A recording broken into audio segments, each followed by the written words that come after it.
Bismillahirrahmanirrahim. Kita akan melanjutkan kajian kitab Ihya. Yang tadi malam kita masih pada pembahasan kedua dari 6 hal yang harus dilakukan untuk puasa kita naik menjadi puasa yang khusus. Kemarin disebutkan puasa ini ada 3 tingkat. Ada puasa biasa, sederhana, ada istimewa, ada sangat istimewa. Jadi ada khusus, ada khususil khusus. Khususil khusus itu puasanya para siddiqin, para aulia yang mungkin kita sulit sekali untuk menjangkau. Akan tetapi puasa yang tipe kedua, yaitu puasanya para sholihin, puasa dengan menggunakan semua anggota tubuh untuk berpuasa, bukan hanya perut. Kemarin sudah dibahas tentang lisan, ya, mata, ya. Kita sekarang pada pembahasan yang kedua tentang hal-hal yang harus dilakukan ketika kita puasa, ya.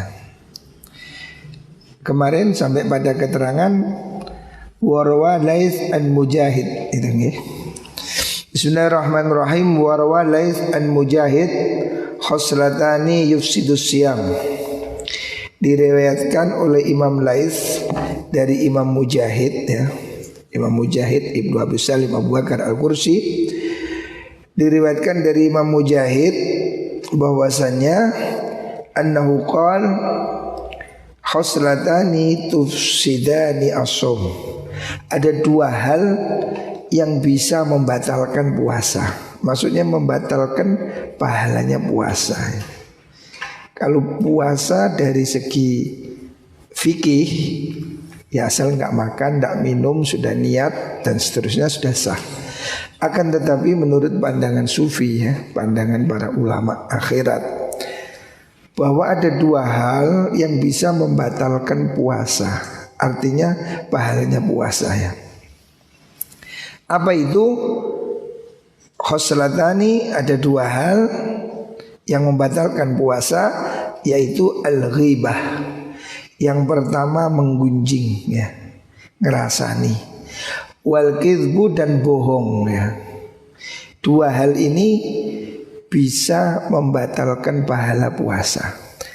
Artinya puasanya mungkin tetap bisa jalan, ya, secara syariat puasanya tidak batal, sah, akan tetapi tidak ada pahalanya, ya.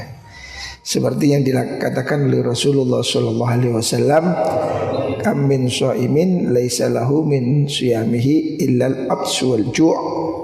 Banyak orang puasa yang cuma dapat lapar dan haus, enggak dapat apa-apa, ya.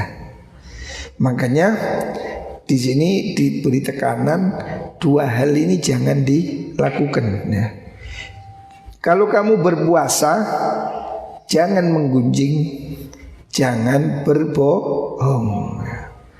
Hadis lain Rasulullah sallallahu alaihi wasallam menyatakan man lam yada' qaula zur wal amal bihi falaysa lillahi haja ayyada' ta'amahu wa syarabah. Siapa orang tidak bisa meninggalkan bohong dan perbuatan bohong, maka Allah enggak butuh dia enggak makan. Allah enggak butuh. Wong kamu enggak makan itu loh, ya, sesuatu yang asalnya itu boleh. Makanan itu kan pada dasarnya boleh. Apalagi makanan milikmu sendiri, enggak ada efek sebetulnya. Tapi kalau bohong itu sejak asal sudah haram. Makanya untuk apa kamu puasa meninggalkan sesuatu yang halal tapi malah melakukan sesuatu yang haram, ya. Makanya ini harus dihati-hati, ya. Waqala Rasulullah sallallahu alaihi wasallam, inna shauma junnatun. Puasa itu adalah tameng. Puasa itu tameng. Fa idza kana ahadukum shaiman, apabila seseorang kamu itu puasa, ya, fala yarfus, jangan berucap kotor, ya. Jangan berucap jorok, jangan berucap rofas itu sesuatu yang cenderung ke pornografi ini. Ngomong no jeroan-jeroan nih lah. Walaya jahal, dan jangan bertindak bodoh. Bertindak bodoh itu artinya jahil ya. Wa'arid anil jahilin. Jahil itu ya mengganggu orang lain ya. Perbuatan yang merugikan orang lain ya. Jahil itu, makanya Al-Quran mengatakan, Nabi Musa mengatakan, qala a'udzubillahi an akuna minal jahilin. Qalu atattakhizuna huzwa. Apa kau memperolok-olok kami? Qala a'udzubillahi an akuna minal jahilin. Saya tidak akan melakukan perbuatan itu, membuli, mengolok-ngolok, itu termasuk minal jahilin, perbuatan jahil ya.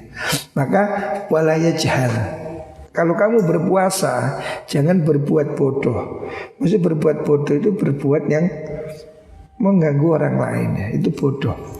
Wa ini mur'un qatalahu. Fa ini mur'un, namun utai wong suci. Kalau ada seseorang iku qatalahu, memusuhi dia. Maksudnya qatalahu itu menyerang dia. Jadi dalam arti memaki atau ya memusuhi ya. Ausyatamahu, utawa misui sapa wong umruun hu ing wong. Kalau kamu itu puasa kamu ditantang gelut atau kamu dipisui ya. Kalau kamu dimaki-maki orang ketika puasa ya, falyakul inni shaimun, inni shaimun. Falyakul, Nabi perintah, hendaknya kamu balas, ucapkan apa? Inni shaimun, sorry saya puasa. Inni shaimun, saya puasa ya. Ini hadis riwayat Imam Bukhari dan Imam Nasai ya. Hadis ini hadis sahih. Jadi Rasulullah SAW mengajarkan supaya jangan meladeni orang berbuat jahat atau jangan meladeni orang jahil ya. Jadi puasa itu jadikan tameng. Artinya hendaknya kamu puasa ini bisa menahan diri ya. Kamu jangan ngamuan ya, jangan emosian ya. Walaupun kamu ditantang gelut, kamu dipancing emosinya sama orang, jangan diladeni ya. Jangan meladeni orang yang mengajak kamu bertengkar ya. Kalau kamu puasa, kamu jangan meladeni orang bertengkar. Kalau ada orang misui, maki kamu, jawab saja ini shaimun. Ini shaimun ini diucapkan pelan atau keras. Nah ini ulama berbeda pendapat ya. Ulama berbeda pendapat tentang yang dimaksud dengan mengucapkan ini shaimun itu apa gitu lah. Kan puasa ini harusnya jadi tameng dia untuk tidak berbuat jahat ya. Terus kemudian ini shaimun itu apa? Saya puasa ini maksudnya apa? Dia ulama mengatakan ini shaimun ya memang lafaz itu ucapkan. Maaf saya nggak mau bertengkar, saya puasa. Saya puasa. Atau bisa juga diucapkan di dalam hati untuk menahan emosi. Saya nggak mau tengkar, saya puasa. Jadi falyakul ini shaimun ini apa namanya?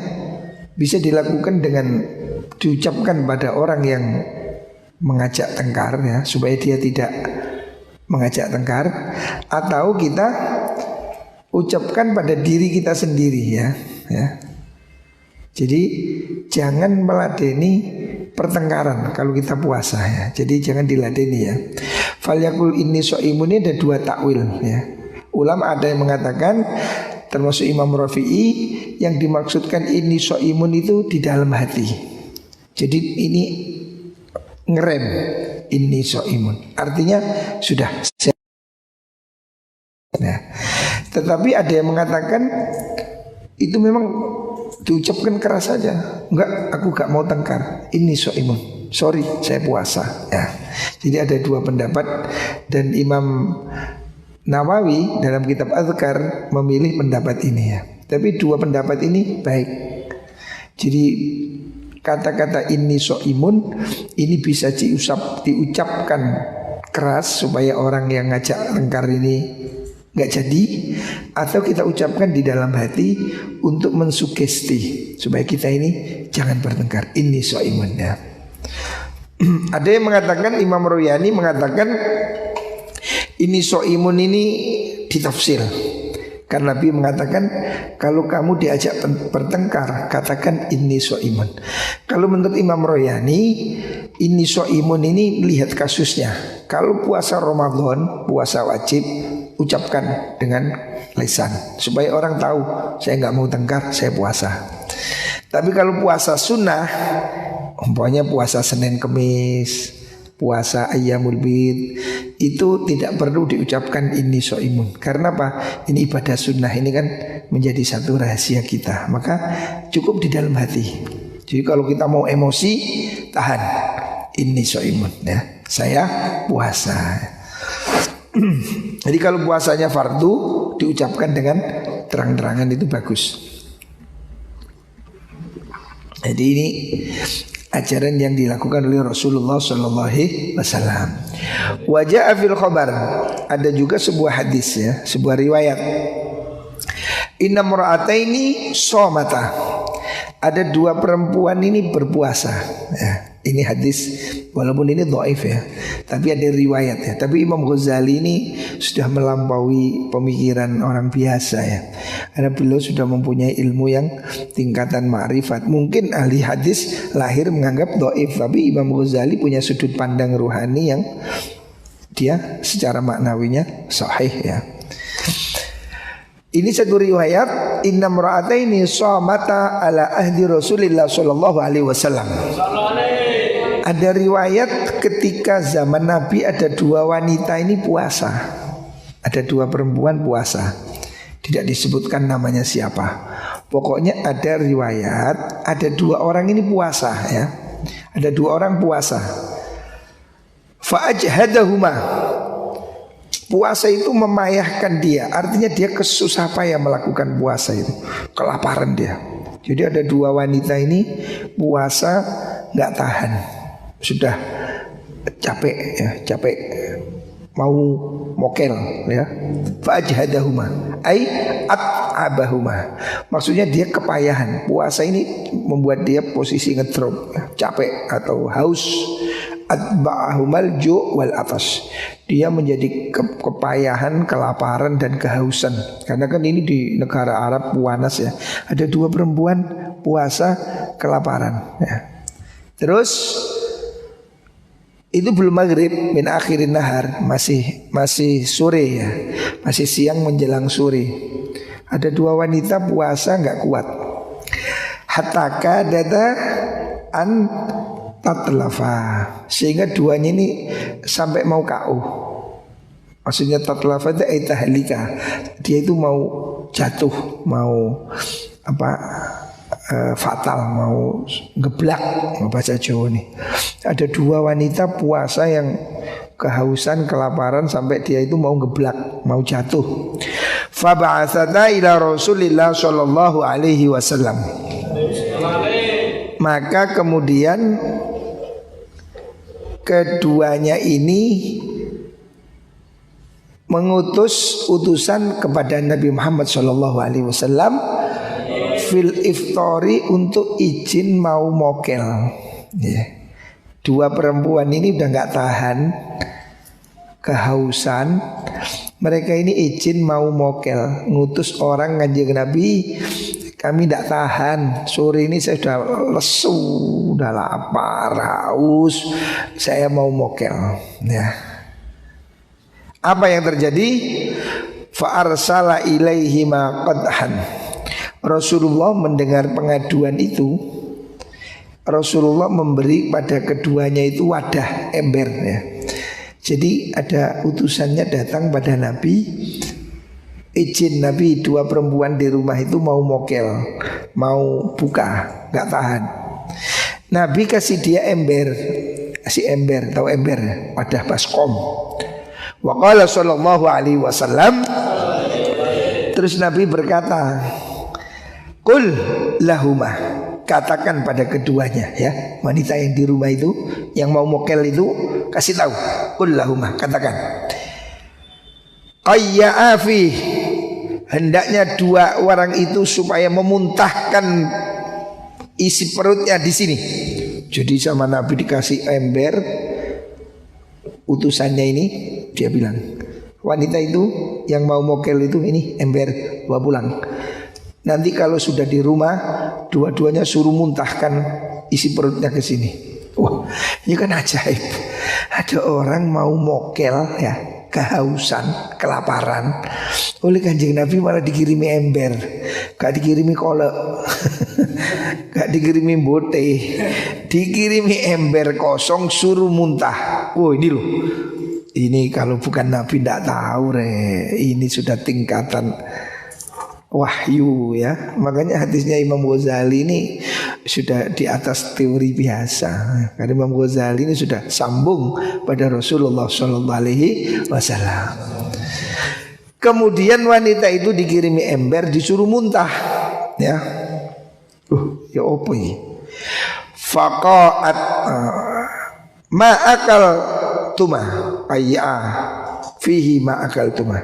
Nabi mengatakan, muntahkan apa yang kamu makan di ember ini. Jadi orang yang kelaparan itu sama Nabi, yang mau mokel tadi diberi ember, suruh muntahkan isi perutnya di sini. Ya heran ini. Ya karena disuruh Nabi, utusan ini kembali ke rumahnya. Dibilang pada dua orang itu, ini Nabi nyuruh bawa ember, kamu disuruh muntahkan apa yang di perutmu. Faqa'at ihdahuma, salah satu dari dua wanita ini muntah ya. Muntah nisfahu daman, separuh darah ya. Abiton, darah segar. Jadi muntahnya ini darah segar ya. Dia muntahnya darah segar, darah yang ya seperti darah nyembelih pitik itu. Walahman gharidon, dan muntah daging segar juga. Aneh kan ini? Ada orang wadul kelaparan, kehausan, mau mokel, sama Nabi dikirimi ember kosong suruh muntah. Ternyata yang dimuntahkan itu darah dan daging segar. Wah, darah. Wah, daging. Hah? Daging segar. Waqa'at al-ukhra, satunya juga muntah yang sama. Misla dzalik, sama, dua orang ini muntah darah dan daging segar. Hatta ma'la'atahu, sehingga kedua untahan dua wanita ini memenuhi embernya ini. Gimana? Jadi wanita ini muntah dua-duanya, embernya penuh darah dan daging. Subhanallah. Fa'ajiban nas min dzalik. Orang keheranan mendengar cerita ini, heran, subhanallah, kok bisa ada orang poso, lapar ya, haus di rumah berdua itu. Mbak Nabi dikirimi ember kosong, disuruh muntah, ternyata muntahnya darah dan daging. Orang nggak bisa mikir, aneh ya. Faqala sallallahu alaihi wasallam, keanehan itu dijawab oleh Kanjeng Nabi. Nabi menjawab, hatani somata amma ahallallahu lahuma. Dua orang tadi yang saya suruh muntah itu, mereka puasa dari hal-hal yang halal. Mereka itu puasa dari hal yang halal. Maksudnya dua orang itu tadi memang benar gak makan, gak minum. Dia lapar, memang gak makan, gak minum. Dia puasa tidak makan barang yang halal. Makanan minuman itu kan halal pada prinsipnya. Akan tetapi wa aftarata ala ma harramallahu ta'ala alaihima. Tetapi dua orang itu mokel ya. Dua orang itu berbuka, artinya tidak puasa dari hal-hal yang dilarang oleh Allah ya. Qa'adat ikhdahuma ilal ukhra. Dua orang itu duduk ngerumpi satu sama lain. Faja'alata yaghtabanin nas. Dua orang itu tadi asik saling menggunjing ya. Kanjeng Nabi ya tembus ya. Kalau kita kan nggak tahu, Nabi tembus ya. Kanjeng Nabi ya, jangan disamakan. Jangan Nabi disamakan dengan orang biasa, tidak sama. Ini contoh, Nabi itu tahu problem wanita di rumah tadi itu. Dua orang kelaparan itu, dia munak itu bukan lapar. Karena apa? Dia itu terlalu banyak menggunjing. Wong wedok kan seneng rasan-rasan. Orang perempuan ini kan memang wanita ini memang beda laki-laki. Laki-laki ini kan anak cucu Nabi Adam. Nabi Adam kan mingkem Adam. Lek wedok iku Hawa. Wah, ngono mah. Nang lanang takon di pasar. Wis beres. Nang wedok takon di lho iki mang teko pasar becake guling. Ono becak guling barang. Terus lho lah iku mang blonjoan iku mang tahune kuta tempene cucuk PT ngono. Lah saiki Brambang larang, lombok-lombok yo munda, PT murah. Ngono iki yo. Dawa takon situ jawabane akeh. Wong wedok kan biasa saling menggunjing ya. Dua orang ini ternyata asik gunjing-gunjingan. Kon ruah anu. Iya Mbak anu. Lu tapi anu. Lu mosok iya Mbak anu. Panjang kali lebar. Mereka itu sedang bergunjing ya. Nabi ternyata tahu problemnya ya. Ini loh Kanjeng Nabi Muhammad SAW. Jadi ilmu yang tidak diketahui oleh akal penalar biasa deh. Ini biasa bagi wali, biasa apalagi Nabi ya. Makanya kalau orang meragukan kitab Ihya ini ya karena hati nuraninya belum kebuka. Hal seperti ini tidak mungkin lah Imam Ghazali ngarang. Emang siapa Imam Ghazali itu? Seorang ahli fikih, seorang ahli tasawuf, nggak mungkin dia ngarang. Ini mesti hadis, walaupun secara teori mungkin dianggap dhaif, tapi maknanya pasti benar ini ya. Fahadha ma'akalata min luhumihim. Nabi mengatakan itu darah daging itu yang dia makan dari darah dagingnya manusia. Maksudnya ngerasani ya. Menggunjing itu kan Al-Quran mengatakan menggunjing itu sama dengan makan daging manusia ya. Ayuhibbu ahadukum ayyakula lahma akhihi maitan fakarihtumu. Kalau kamu menggunjing itu, kamu seperti makan daging mayat temanmu. Kamu pasti gak suka. Mau kamu makan bangkai temanmu? Hah? Hidup aja kamu gak mau, bangkainya mau ya. Jadi begitu menjijikkan. Al-Quran mengatakan orang menggunjing itu seperti makan daging bangkai dia. Nah di sini hadis ini Rasul mengatakan orang tadi muntah-muntah itu karena kelempokan rasan-rasan. Jadi sing dipangan daging wong sak kampung kabeh cokoti kabeh. Makanya dikatakan jangan menggunjing ulama, apalagi ahli Al-Qur'an ya. Fa inna luhumahum masmumun. Daging ulama itu beracun. Artinya apa? Orang menggunjing ulama itu sama dengan makan daging mereka. Daging mereka itu beracun. Artinya ya pasti mencelakakannya. Jadi kalau kita nggak tahu, gak usah ilok-ilok, jangan mencaci maki, apalagi mencaci maki ahli ilmu ya. Kalau nggak tahu lebih baik diam ya. Jangan suka menggunjing. Ya. Allahumma shalli Muhammad. Ini hadis ini diriwayatkan dalam Qutul ya, dalam Qutul Awariful Ma'arif ya. Hadis ini menurut Imam Iraqi diriwayatkan oleh Imam Ahmad dari hadisnya Ubaid Maula Rasulullah sallallahu alaihi wasallam. Jadi ini mungkin tidak populer dalam hadis sahih, tapi memang demikian adanya ya. Jadi Kanjeng Nabi itu tahu barang yang belum terjadi. Jangankan Nabi ya. Diriwayatkan Syekh Abdul Qadir Jailani aja dalam manaqib. Syekh Abdul Qadir Jailani pernah sedang wudhu di depan orang, wudhu biasa. Tiba-tiba Syekh Abdul Qadir Jailani melepas terompahnya, pekiak ya. Orang dahulu pakai bangkiak ya.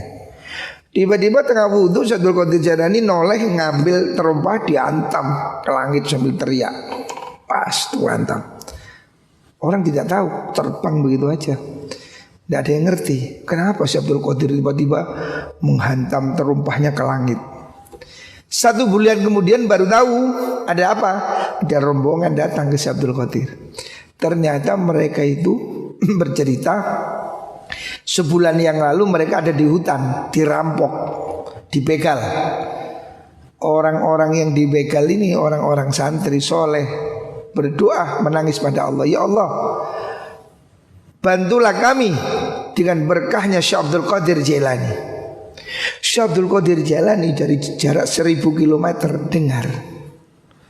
1 bulan kemudian kan 1000 km itu. Jadi Syekh Abdul Qadir Jailani sedang wudhu mendengar teriakan orang dibegal di hutan. Mereka berteriak, Syekh Abdul Qadir bantulah saya. Seketika Syekh Abdul Qadir lemparkan terumpahnya, tepat mengenai kepala begalnya, pecah. Wah, jarak 1000 km. Ini rudalnya Syekh Abdul Qadir, das, pecah. Sehingga rampok itu ketakutan. Mereka kabur, takut. Kok bisa kepala begal kepalanya pecah? Akhirnya mereka minta ampun. Tanya, ini gimana ini? Apa yang terjadi? Kok sampai raja begal kami kepalanya dihantam terumpah? Ajaib. Mereka bilang, saya tadi berdoa minta tolong pada wali Allah Syekh Abdul Qadir Jailani. Akhirnya mereka sepakat, oke, kalau begitu antarkan saya ke sana, saya mau tobat. Sebulan kemudian rombongan itu datang minta ampun pada Syekh Abdul Qadir. Ya. Jadi jarak 1000 km Syekh Abdul Qadir dengar, ya. Wali ya. Makanya kalau Nabi tahu di dalam rumah ya itu, apalagi Nabi. Orang sekelas Syekh Abdul Qadir Jailani aja tahu, ya. Ini loh orang yang sudah dibuka mata hatinya oleh Allah. Syekh Abdul Qadir Jailani itu pernah didatangi raja, ya. Diberi uang zaman dahulu kan emas. Uang 1 gerobak emas, ya, karung-karung emas zaman dahulu kan emas, dinar, ya, berapa karung. Syekh Abdul Qadir tidak mau bawa pulang, tidak mau. Makso, tolonglah Syekh Abdul Qadir, saya mau sedekah. Terimalah pemberian kami emas. Apa kata Syekh Abdul Qadir? Bawa sini 1 karung, keluarkan. Ambil emas 1 karung, kering-kering emas berat. Dipegang sama Syekh Abdul Qadir, apa itu karungnya dipeluntir, mengalir darah. Emas dipeluntir mengalir darah. Kata Syekh Abdul Qadir, lihatlah bagaimana saya mau harta kamu hasil menghisap keringat rakyat. Nah, kan penguasa ini banyak yang menjadi penghisap, narik pajak, narik apa, suap. Mas Abdul Qadir tidak mau dikasih, bawa pulang, saya tidak mau. Ini uangnya diperes keluar darah. Wali rek. Coba aku sendiri yo, alhamdulillah. Ya karo. Mas Abdul Qadir gak doyan ya. Wali itu begitu loh, kelas wali ya. Ya Kanjeng Nabi juga. Nabi pernah ditawari oleh malaikat Jibril gunung Uhud mau dijadikan emas. Gunung Uhud loh, gede. Nabi kalau mau Uhud mau dijadikan emas. Kalau Nabi mau harta tinggal ambil. Kanjeng Nabi tidak mau. Nah, coba aku sini tawani, yo cepetan. Ya inilah Kanjeng Nabi, itulah para wali ya. Jadi tahu apa yang belum terjadi. Mereka melihat dengan mata batin yang jernih ya. Itu makanya jangan batalkan puasa dengan maksiat-maksiat, supaya apa? Pikiran kita menjadi lebih jernih ya. Asalisu, yang ketiga ya. Jadi ini bagian yang ketiga dari 6 hal ya. 6 hal yang membuat puasa kita akan naik tingkat ya. Pertama kemarin jaga apa? Jaga mata, jaga lisan. Yang ketiga asalisu kafus sam'i. Yang ketiga jaga ini apa? Telinga, pendengaran. Anil isgha'i ila kulli makruhin. jangan dengarkan semua hal yang tidak disukai oleh syariat ya. Bukan tidak disukai oleh kuping kita. Kalau kuping kita ini kan selera. Ini seleranya ambiar, Didi Kempot. Yang ini seleranya dangdut, itu bisa jeda. Tapi yang dimaksud tidak disukai itu tidak disukai oleh syariah. Lianna kullama haramallahu qawlahu harumal isgha'u ilaihi.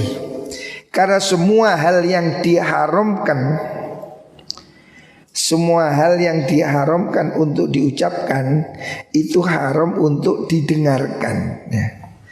Dengarkan tidak boleh. Jadi ada orang menggunjing ini haram, dengerin juga haram. Jadi kamu nggak boleh menikmati gunjingan itu ya.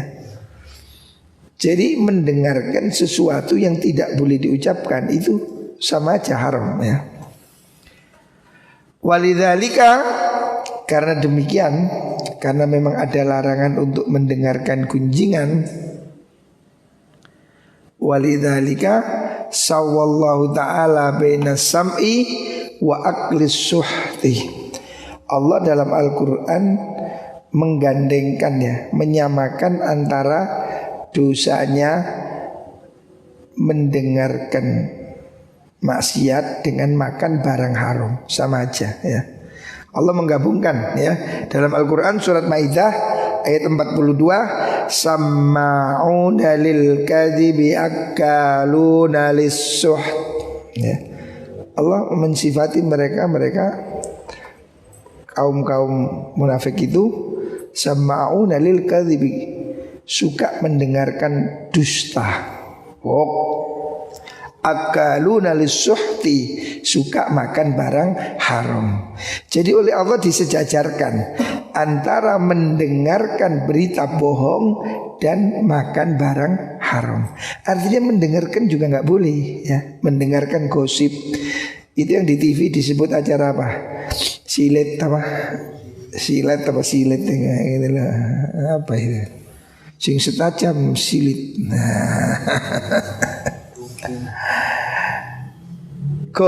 Menggosip tidak boleh, dengerin juga nggak boleh ya.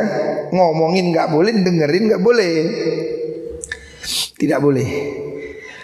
Allah mengecam itu, samma'una lil kadhibi akaluna lis-suht. Mereka itu mendengarkan kebohongan dan makan barang haram. Cecer dua-duanya ya. Dalam ayat yang lain Allah berfirman, laula yanhahumur rabbaniyuna wal ahbaru an qaulihimul itsma wa aqlihimus suh. Laula yanhahum, mengapa mereka tidak dicegah ya, tidak dicegah oleh ar-rabbaniyun, para ahli agama. Rabbani, orang ulama Yahudi itu kan namanya Rabbi ya. Rabbaniyun itu tokoh agama umat dahulu. Wal ahbaru, dan para pendeta. Kenapa mereka tidak mencegah an qaulihim, dari ucapan mereka al ismah, ucapan yang berdosa, yang bohong. Wa aqlihim, dan mereka memakan as-suhta, sesuatu yang haram. Jadi makan haram dan mendengar kebohongan itu sama ya, sederajat ya. Surat Al-Maidah ayat 63. Fasukutu 'alal ghibati haram, diem terhadap gunjingan itu haram ya. Menggunjing haram, diem dengerin. Ini ada orang gunjing, kamu dengerin. Oh iya tah. Oh mosok iya tah. Menikmati itu juga dosa ya. Loh, nah terus gimana? Harusnya kamu bilang stop, haram. Nah itu harusnya. Jangan kok terus ada koncone gunjing, kamu iya tak? Masa? Iya. Wah, itu namanya nabui itu namanya. Walaupun kamu tidak ikut gunjing tapi ikut mengasiki, nah, itu haram ya. Harusnya bagaimana? Harusnya kalau ada orang gunjing, kamu stop, haram. Nah, gitu, harusnya gitu ya. Jangan kamu bumboni atau kamu bela. Ada temanmu gunjing, konroa, cari ini Rosid enggak Rosid api. Nah iki stopan lek iso ya. Iya anjen. Oh iya. Jangan ditambahi ya. Jangan dibumboni ya. Siapa bumboni itu membumboni apa? Gosipan itu sama dengan ikut menggosip. Diem aja itu dosa ya. Wa qala ta'ala fala taq'udu ma'ahum hatta yakhudu fi haditsin ghairi innakum idzam mithluhum ya. Allah mengatakan dalam surah An-Nisa ayat 140, Allah mengatakan fala taq'udu ma'ahum, jangan kamu duduk bersama mereka ya. Orang gosip-gosip jangan kamu ikutin, jangan duduk bersama mereka ya. Hatta yahudu fi haditsin ghairi, sampai dia ngomong ucapan yang lain, jangan kamu ikuti ya. Innakum idzam mithluhum, kalau kamu ikut duduk ngopi mendengerin gosip ya kamu sama, dosanya sama ya. Makanya jangan ikutnya ya, jangan ikut gosip. Makanya kalau Ramadan itu yang lebih baik jangan banyak kumpul-kumpul, diem aja, baca Quran, ngaji, kecuali ikut majelis taklim ya. Sekarang kan musim corona ini semua online ya, ngaji online. Saya lihat semua pondok online ya sudah. Daripada kemana-mana ya wis beli pulsa ngaji online. Nah. Walidzalika qala Rasulullah sallallahu alaihi wasallam. Karena itu Nabi menyatakan al-mughtabu wal mustami'u syarikani fil ismi. Orang yang menggunjing dan yang mendengar sama dosanya. Ya, karena orang yang menggunjing kalau nggak ada yang dengerin kan ya gak terus. Mau ada orang gunjing, terus kamu pergi, kan gak situ. Orang gunjing karena kamu dengerin, iya tak, iya tambah tuwe, iya tak, iya, loh, masuk, iya lah itu tanggaranya. Jadi jangan diikuti orang yang bergunjing ya. Ini larangan Rasulullah menggunjing dan mendengarkan gunjingan. Sekarang yang keempat, ar-rabi'u. Catat yang keempat. Diiling-iling ada 6 ya. 6 cara untuk menaikkan puasa kita menjadi tingkatan istimewa. Yang pertama jaga apa? Yang pertama jaga mata. Yang kedua jaga lisan. Yang ketiga jaga telinga pendengaranmu. Yang keempat ar-rabi'u, yang keempat kaffu baqiyatil jawarih. Yang keempat kamu cegah semua anggota tubuh ya. Semua ya, global. Minal yadi, dari tangan, warijli, kaki, anil makarihi, dari semua hal yang dilarang ya. Tanganmu jangan ikut-ikut jawil-jawil ya, atau ketek-ketek ya, atau gini-gini, atau apalah ya. Kaki juga. Wa kaful batni anis syubhat. Selanjutnya juga cegahlah makanan syubhat. Jangan makan sesuatu yang belum jelas halal dan haram ya. Aslinya itu kamu harus paham ini halal apa haram. Jangan asal dimakan. Ojo wal kedua, mbok sandal, mbok bantal diuntal ya. Jangan ngawur ya.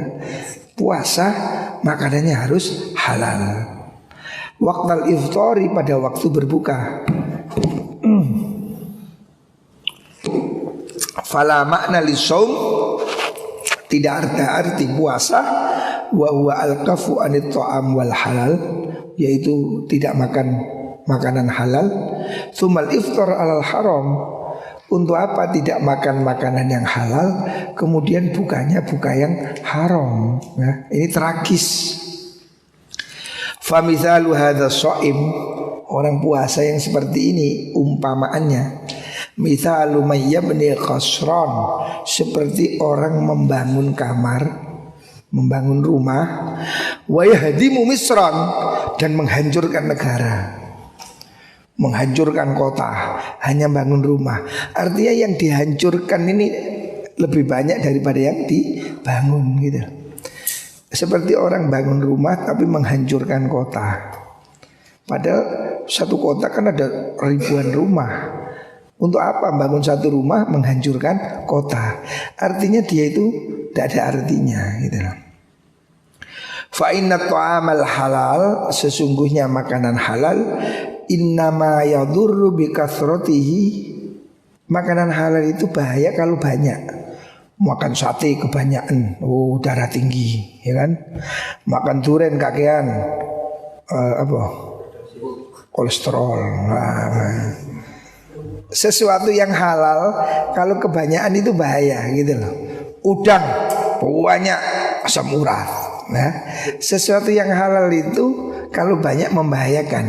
La binauihi, bukan jenisnya. Jenisnya kan tidak ada yang haram ya. Durian halal, udang halal, sate halal, gulai halal ya.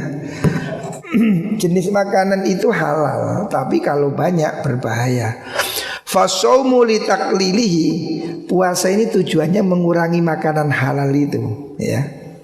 Wa tarikul istiksari minad dawa haufan min dararihi. Jadi kita puasa itu mengurangi makan seperti orang mengurangi obat supaya tidak overdosis ya. Kita ini butuh obat ya, vitamin lah. Ini musim corona ini kan suruh vitamin C, vitamin E ya. Kita itu tapi nggak boleh banyak-banyak. Jangan makan vitamin C sak botol. Ya, wal mincrit. Vitamin itu bagus, tapi nggak usah banyak-banyak ya. Makanan itu bagus, tapi jangan banyak-banyak.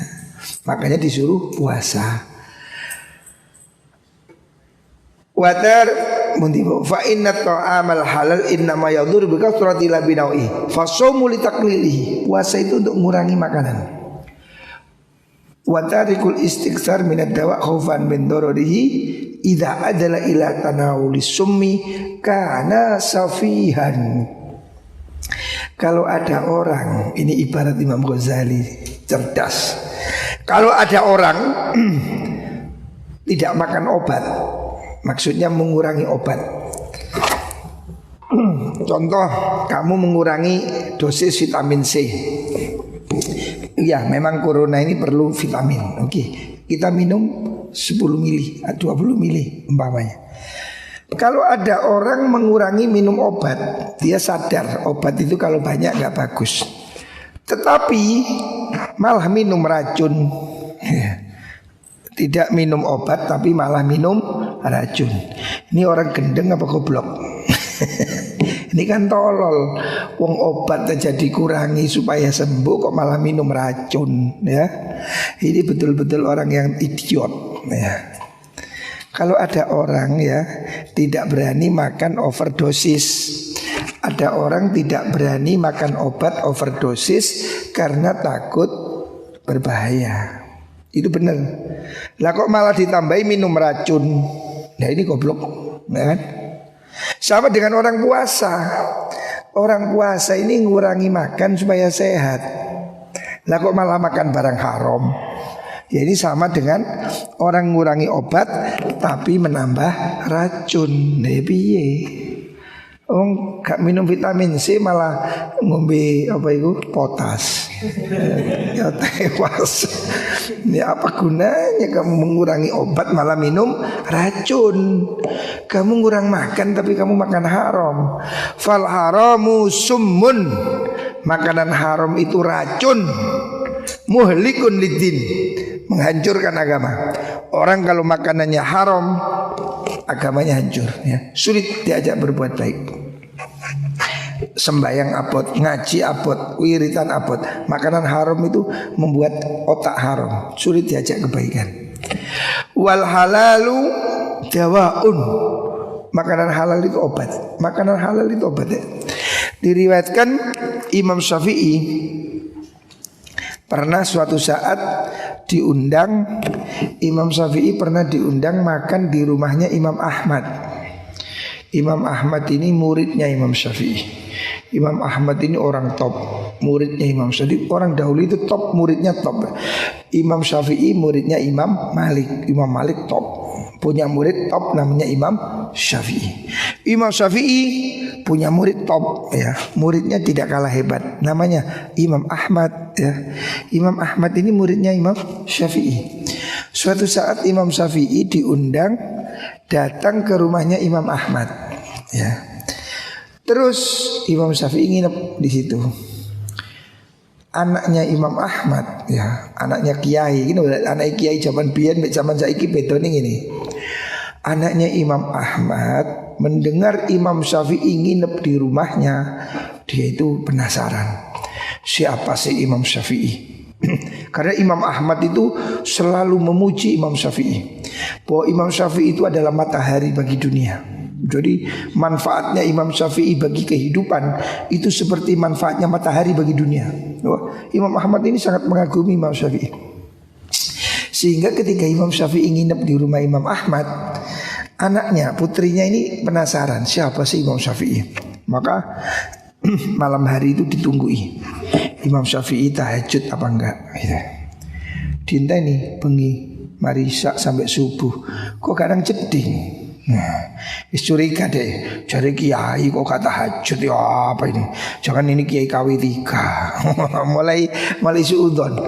Kiai kok kata tahajud, cari hebat. Ya sudah. Begitu subuh, sholat subuh jamaah biasa, dijak sarapan. Begitu sarapan, makannya banyak. Kaget lagi anaknya Imam Ahmad. Katanya ini kiai kok makannya doyan. Nah, kok ngalah-ngalahi Samsul lagi. Makannya kok akeh tiba kiai. Oh Pak Kiai lah. Anaknya ini memperhatikan hal-hal yang positif. Maksudnya tahajudnya gimana, kok makan banyak. Jadi yang diperhatikan itu hal-hal yang bagus, bukan sandale merek apa. Nah, ada saiki kan ngono didelok. Ku sepeda motore ternyata Supra. Sing dinilai sepeda motore. Motore apa? Avanza. Kalau Imam Syafi'i, Imam Ahmad punya anak yang dilihat itu tahajudnya. Loh, Imam Syafi'i kok enggak ke toilet? Wah, pagi habis jamaah subuh kok makannya banyak. Imam Syafi'i ini wali Imam Syafi'i. Makanya ulama dahulu itu bukan hanya otak hatinya itu kuat ya. Beda dengan orang sekarang ya. Teori ini ngomong sampai gebrus sampai berbusa-busa, tapi nggak ada efeknya. Karena apa? Batinnya kosong. Imam Syafi'i ini orang alim, batinnya luar biasa. Jadi Imam Syafi'i tahu kalau dia dirasani itu tahu. Makanya sebelum pulang Imam Syafi'i bilang, Imam Ahmad, sini saya mau menjadi penjelasan. Kaget tono opo. Putrimu suruh dengerin. Cuma dikumpulkan, Imam Syafi'i kasih penjelasan. Sebelum pulang saya kasih penjelasan. 1, saya tadi malam tidak sempat tahajud. Neredek kan Imam Syafi'i dulu. Kok tahu? Imam Syafi'i bilang, saya tadi malam tidak sempat tahajud. Karena apa? Karena semalam tadi saya tidak tidur. Saya alhamdulillah tadi malam itu di atas ranjang ini saya memikirkan 75 masalah fikih yang sementara ini belum saya putuskan, tadi malam selesai. Jadi semalam suntuk dia itu gak tidur. Ternyata hatinya itu matlaah, dalil.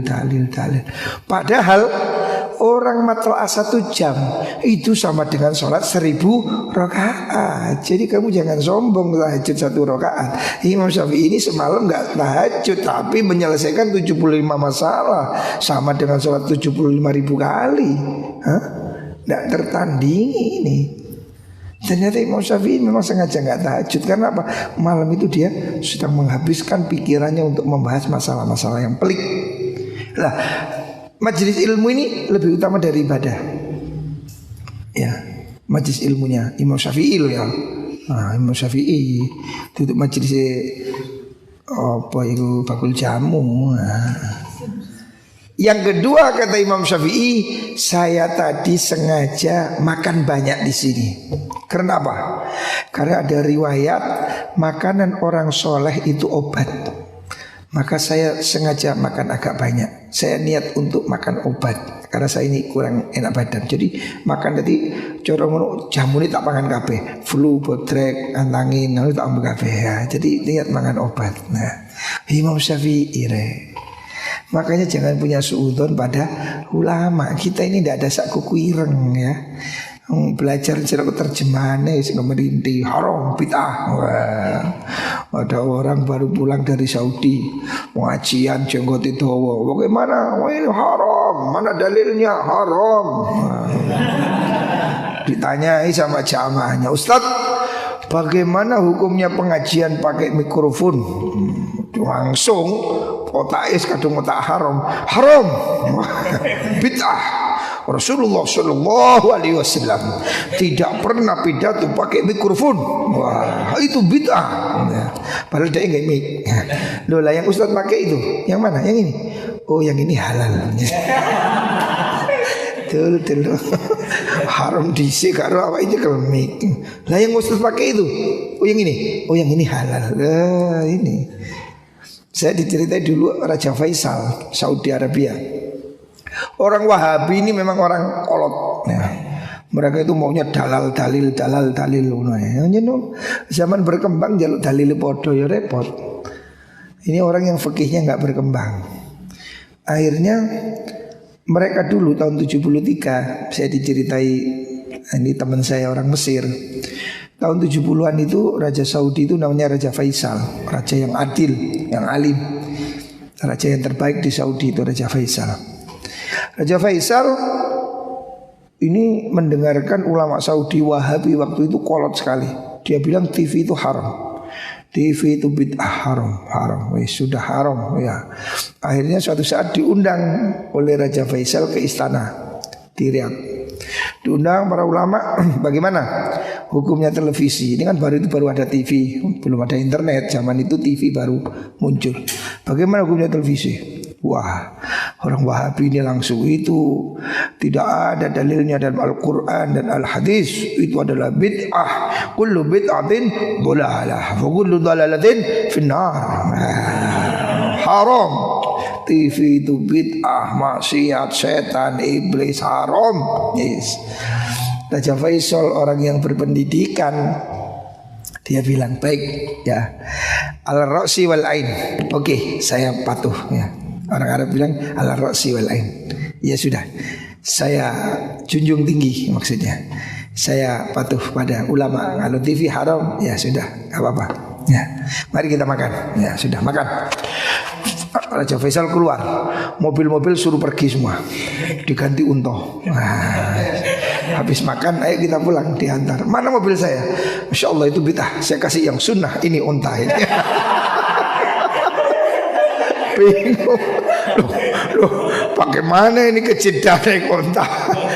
Bagaimana ke Mekah naik unta ini? Waduh, bisa 1 bulan ini.